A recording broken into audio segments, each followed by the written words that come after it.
everyone, welcome back. Is the royal match crashing the second you tap on the icon or closing itself before the board even loads? Here's the fix.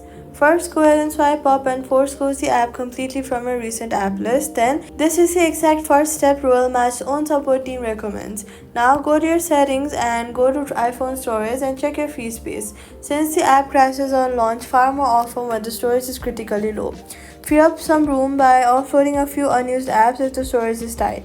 If storage looks fine and it's still crashing, then press and hold on the Royal Match app icon, tap remove app, delete app, then tap delete to fully uninstall it. Go to your app store and then search for Royal Match, tap on it and then tap get to reinstall it completely fresh. After reinstalling, go to your settings, go back and go to software update and install any pending iOS update. So all you've got to do is force close it, check storage, delete and reinstall fresh, update iOS, Royal Match opens without crashing, and subscribe for more Royal Match fixes.